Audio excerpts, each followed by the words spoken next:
to another ASMR video with yours truly. Today's video is going to be a bit of a historical one, but this is history over the past 500 million years. This was a requested video to do a historical thing, and a piece of history that has fascinated me, particularly over the past few months, is extinction events and evolution. And so, as it's more universal, it's not catered to a specific country. This is the world, natural history. It feels like an appropriate thing to learn, because everyone can be interested in it. I have a little article here. I know a little about it myself, so we're going to read this article. So more than 99% of all organisms that have ever lived on Earth are extinct. As new species evolve to fit ever-changing ecological niches, older species fade away. But the rate of extinction is far from constant. At least a handful of times in the last 500 million years, 75 to more than 90% of all species on Earth have disappeared in a geological blink of an eye in catastrophes we call mass extinctions. Though mass extinctions are deadly events, they open up the planet for new forms of life to emerge. The most studied mass extinction, which marked the boundary between the Cretaceous and Paleogene periods about 66 million years ago, killed off the Novavian dinosaurs and made room for mammals and birds to rapidly diversify and evolve. Though the Cretaceous-Paleogene extinction is famous for being caused by mainly a huge asteroid, it's the exception. The single biggest driver of mass extinctions appears to be major changes in Earth's carbon cycle, such as large igneous province eruptions. Huge volcanoes that flooded hundreds of thousands of square miles with lava. These eruptions ejected massive amounts of heat-trapping gases such as carbon dioxide into the atmosphere, enabling runaway global warming and related effects such as ocean acidification and anoxia, a loss of dissolved oxygen in water. If that doesn't ring any bells compared to what we have in recent years, then you can see where the world might be headed if we don't do something about climate change.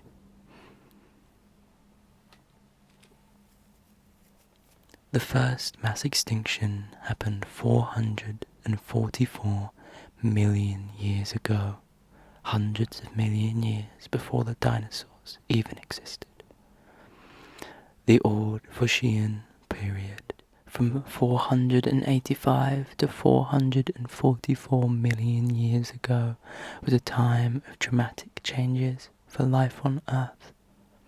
Over 30 million years, it saw species diversify and blossom, but as the period ended, the first known mass extinction struck. At the time, massive glaciation locked up huge amounts of water in an ice cap that covered parts of the large South Polar landmass. The icy onslaught may have been triggered by the rise of North America's Appalachian Mountains. The large-scale weathering of these freshly lifted up rocks sucked carbon dioxide out out of the atmosphere and drastically cooled the planet. As a result, sea levels plummeted by hundreds of feet. Creatures living in shallow waters would have seen their habitats cool and shrink dramatically, dealing a major blow. Whatever life remained recovered haltingly in chemically hostile waters. Once sea levels started to rise again, marine oxygen levels fell, which in turn caused ocean waters to more rapidly hold onto dissolved toxic metals.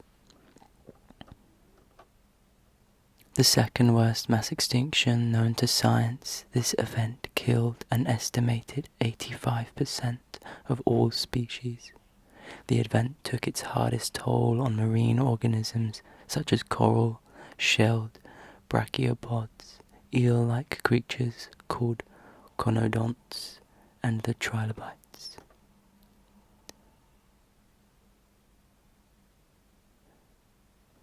Starting 383 million years ago, the Devonian extinction eliminated about 75% of all species on Earth over a span of roughly 20 million years.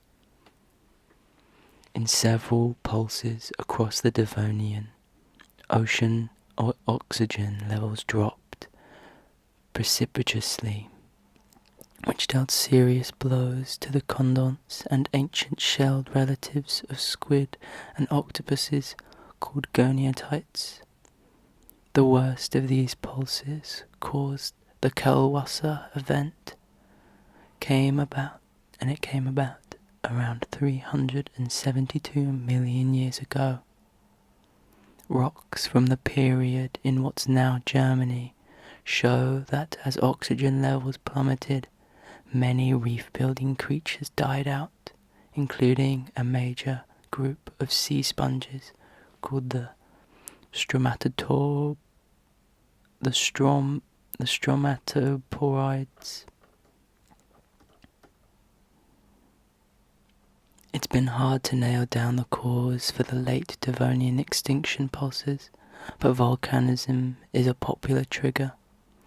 Within a couple million of years, the Kelwasser event, a large igneous province called the Viljoen Traps, erupted 240,000 cubic miles of lava in what is now Siberia. The eruption would have spewed greenhouse gases and sulfur dioxide, which can cause acid rain. Asteroids may have also contributed. Sweden's 32-mile-wide Siljan crater, one of Earth's biggest surviving impact craters, formed about 377 million years ago.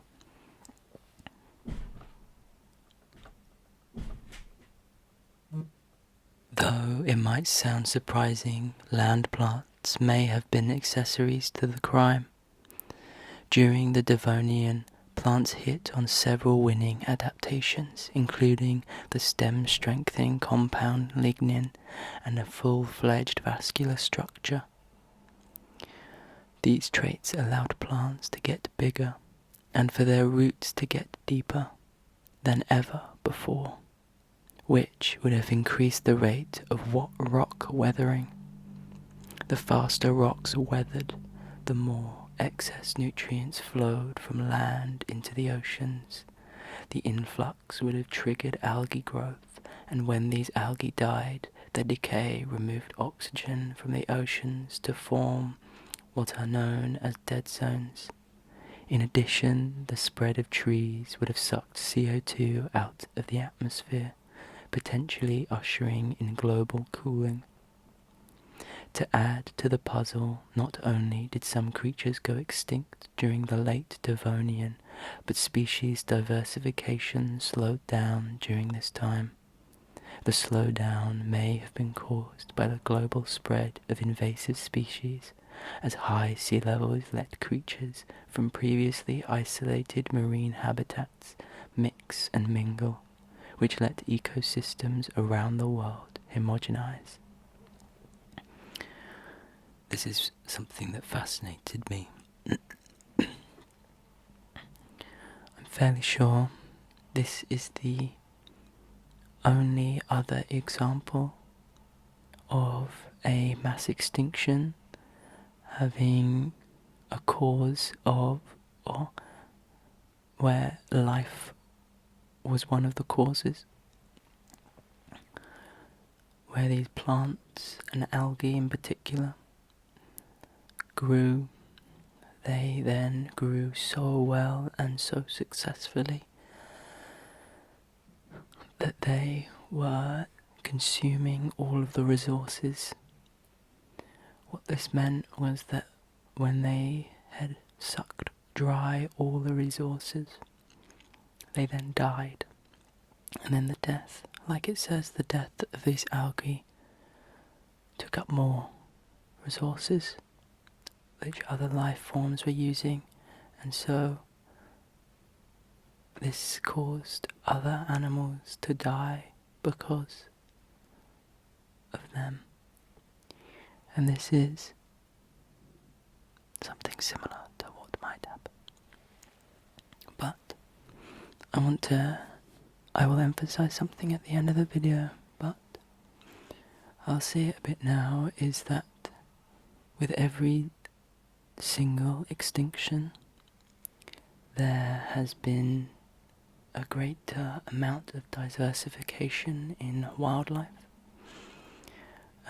With every apocalypse, we have seen life thrive. In time, the earth fixes itself. Some life forms survive and refine the circle of life, make it more complex, more varieties, and we now see a world which has been more diverse than it has ever been as a result of the 5th extinction event. We are going to the 3rd extinction event that took place 252 million years ago, the Permian-Triassic extinction. Life on Earth faced the great dying. The Permian-Triassic extinction, the cataclysm, was the single worst event life on Earth has ever experienced. Over about 60,000 years, 96% of all marine species and about 3 of every 4 species on land died out. The world's forests were wiped out and didn't come back in force until about 10 million years later.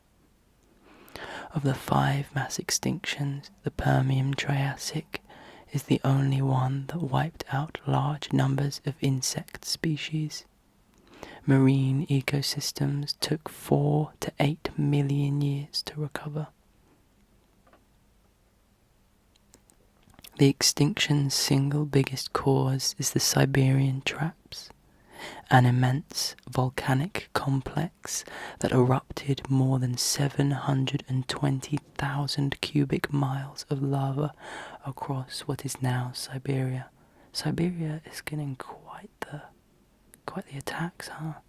The eruption triggered the release of at least 14.5 trillion tons of carbon, more than 2.5 times what had been unleashed if every last ounce of fossil fuel on Earth were dug up and burned.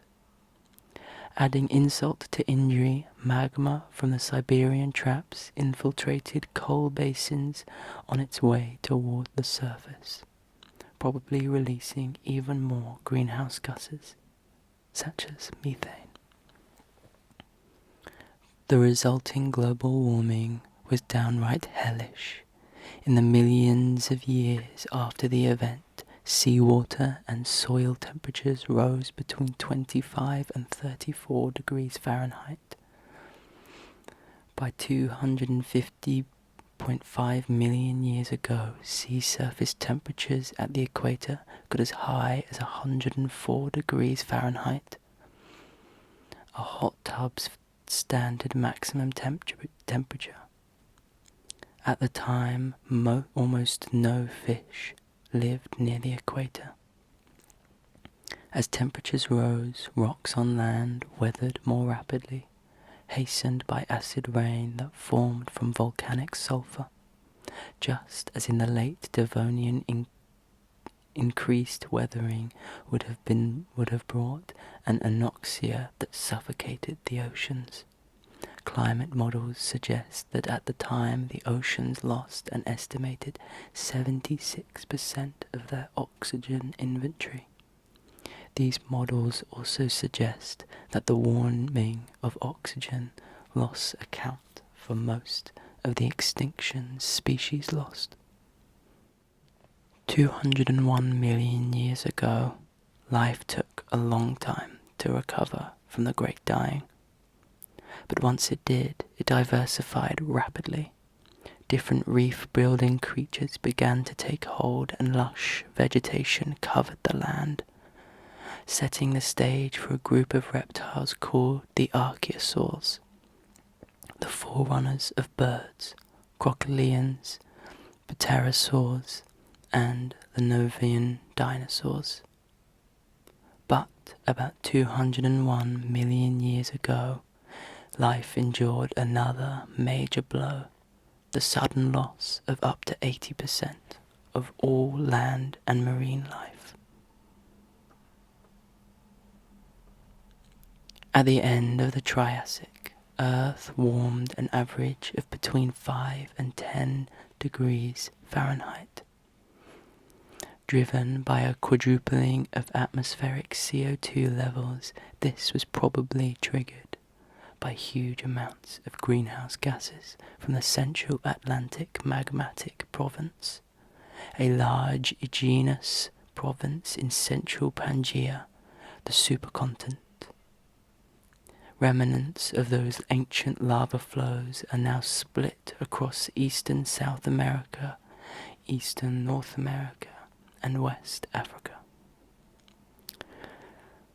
The Central Atlantic Magmatic Province was enormous. Its lava volume could cover the continental US in a quarter mile of rock.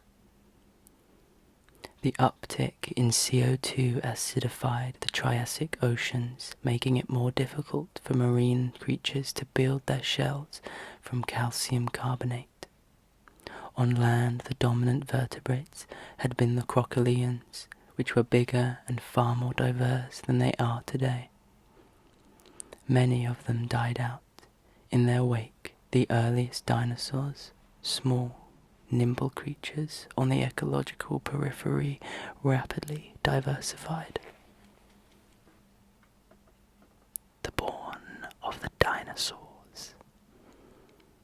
The Cretaceous Paleogene extinction, 66 million years ago.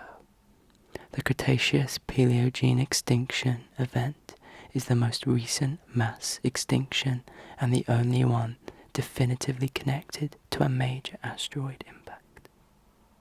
Some 76% of all species on the planet, including all Novian dinosaurs, went extinct.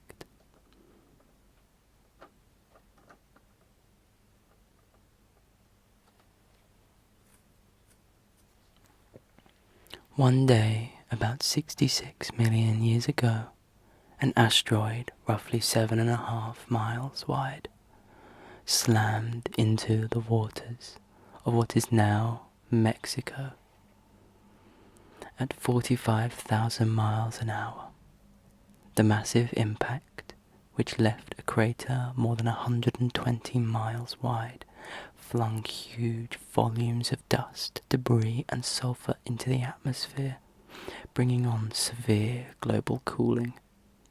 wildfires ignited any land within 900 miles of the impact, and a huge tsunami rippled outward from the impact.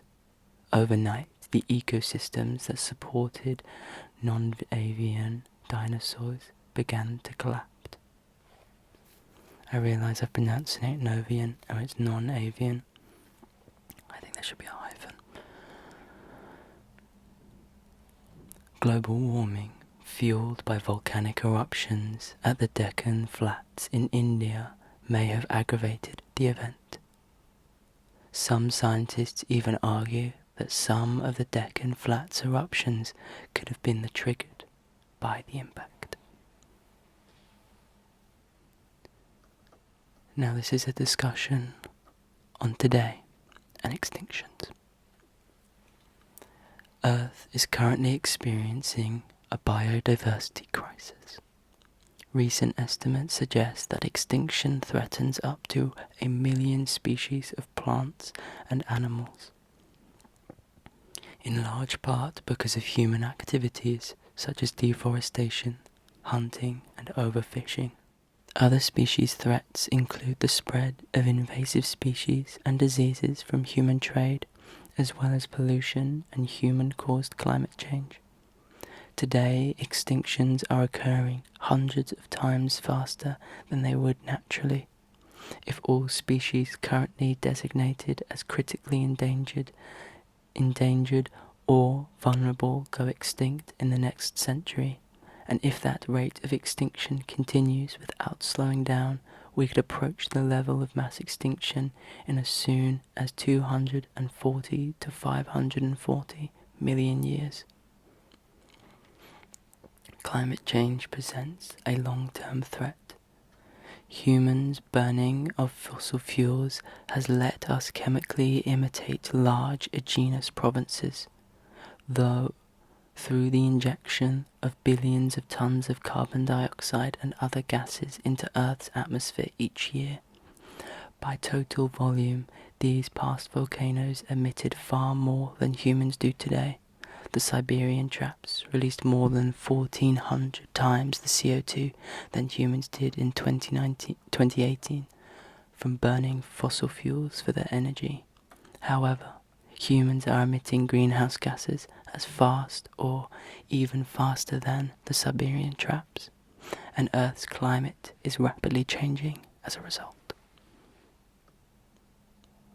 As mass extinction shows us, sudden climate change can be profoundly disruptive.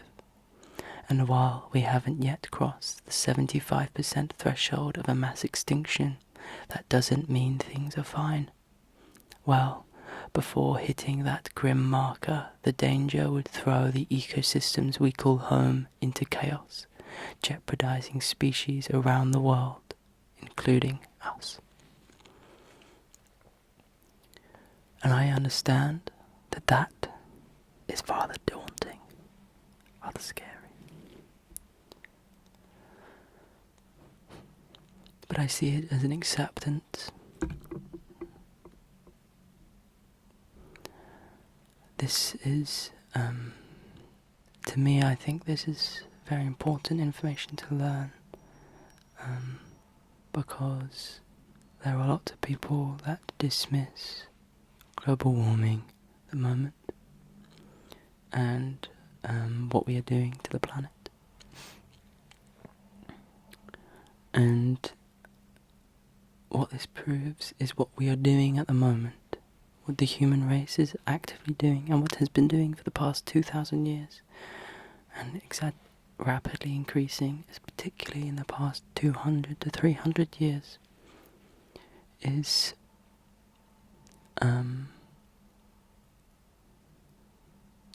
comparable to what has happened in extinction events. As we read, there was an extinction event that took 20 million years to fully go through, and then millions of years afterwards to recover. The effect that we've already had on the planet will be a lasting effect on the planet for years to come. And the more we do to aid in this damage, as in the more we damage the planet, the more of effect that will have. And so though the plus side is the chances that we will see the mass extinction, the apocalypse, whatever, in our lifetime is fairly slim. We are likely to see it in less than 1,000 years. And it is up to us as a population to try and do what we can to stop that. But there is a level where we cannot stop it. And there is a level where, and how I like to see it, is that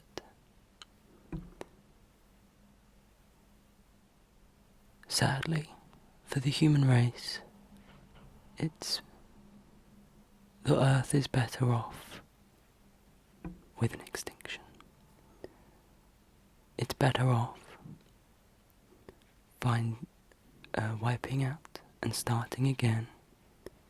And there is exciting news with that. With every single extinction, this is where my knowledge comes in. With every single extinction, there is something beautiful that happens. We see new species, new types of animals coming. Though mammals were around before the mass extinction that happened 66 million years ago, we were small little rodents, little mice and stuff that hid in burrows like moles. And we then thrived. The same with birds, avian dinosaurs, also known as birds, also thrived. And over the past 66 million years, we have continuously evolved. Humans are one of the most adaptable creatures on the planet, as shown by how we have inhabited every corner of the planet besides the ocean. And even then, we are still able to find ways of going down to the bottom of the ocean. And we have ways of living in outer space beyond our planet. So, though with every other mass extinction where the leading creature or leading species is, or kingdom, is the one that falls the most, the dinosaurs being the non-avian dinosaurs being the latest one. They had one of the most stable ecological times in history. And the chances are that we will see something else come, something that isn't mammal, that isn't reptilian, that isn't non-avian dinosaur or birds, that isn't a fish, though fishes doesn't really exist. Marine life. It might not be a crustacean, it might be something completely new that we can't fully fathom. It might be a type of mammal that has an exoskeleton, like an armadillo. We might see something else come about. Maybe insects grow. Maybe we see something return to its peak. Maybe we see dinosaurs come back. Or we see something else. But because of how adaptable humans are, there is a chance that we will be the first dominating species that are able to survive a mass extinction. Though the majority of us may pass, there is a chance that there's a high chance that some will live that we will be able to find ourselves in space, in caves, somewhere where we can then protect ourselves and then come out at the other end. We may see the human species fade away via evolution, and we become an ancestral species to the next highly intelligent creature. We may see a world where opposable thumbs aren't useful anymore.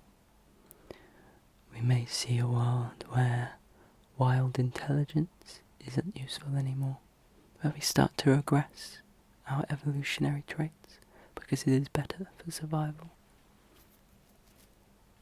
But we have also seen, in the millions of years humans have been around, small, near extinction events.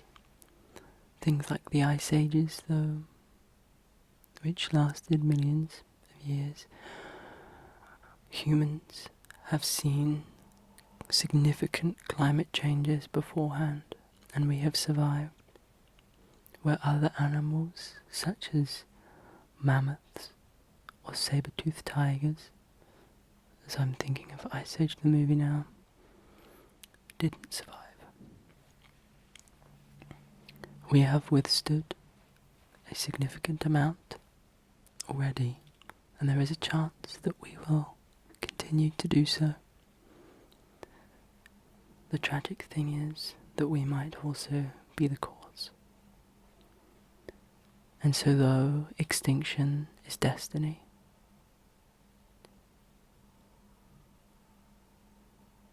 it never truly will be the end of the world, because no matter what, the world will recover, and the world will just be more diverse and more beautiful than it has ever been in its history.